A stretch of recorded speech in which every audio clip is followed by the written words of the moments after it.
How to fix Vanguard error requires UEFI Secure Boot. In this video, I'm going to show you how to fix an issue where you go to play Vanguard on your computer, but you get an error that this version of Vanguard requires Secure Boot to be enabled in order to play. So I'm going to take you through the steps of fixing that so that then you can play Vanguard on your computer. And if this video helps you, please consider giving it a like and also subscribe to my channel because that really helps me out. So before we do anything, let's confirm that UEFI Secure Boot is actually turned off or disabled on our computer. And we can easily do that by just tapping the Windows Start button, typing System Info, and then select System Information. In here, find Secure Boot under System Summary. And if it says off, then we can easily fix this issue by simply enabling Secure Boot. So we can close this now. And in order to enable Secure Boot, all we need to do is go down to the Windows Start button, right-click it, and select Settings. Once you get into the settings, select System, and then scroll down until you get to Recovery. Select Recovery, and then you'll see Advanced Startup. So this will put us into recovery mode that allows us to enable Secure Boot in the BIOS. So go ahead and select Restart Now.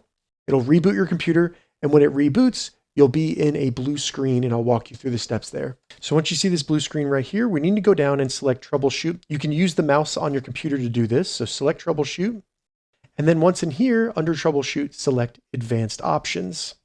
Now we just need to go to UEFI Firmware Settings, which is the BIOS on our computer, and just select Restart. So it's going to reboot your computer, and when it reboots, we'll be in the BIOS on our computer. So now we're in the BIOS, and it may look different than yours if you have a different type of computer. So in here, we're looking for Security or Secure Boot. If you have an option for more settings like me, go ahead and select that. And we just need to look through the settings until we find Secure Boot. Now for me, my Secure Boot is going to be under Security. So I'll select Security. And if I scroll down, I can see Secure Boot right here. It's currently on Disabled. So if I select that, select Enabled. And then once you change the setting to Enabled, we need to find something that says Save and Exit or Save, because you need to make sure you save your BIOS changes before you actually exit. So for me, if I hit F10, it's going to save and exit. So I'm going to do that. Confirm that you want to save Secure Boot as enabled and select yes. Then it will reboot. And once it reboots, we should be able to play Vanguard.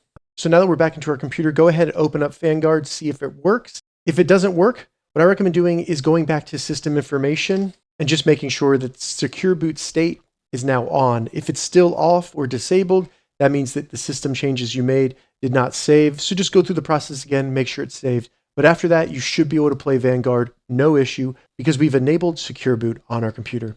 If this video helped you, give it a thumbs up, and please consider subscribing to my channel.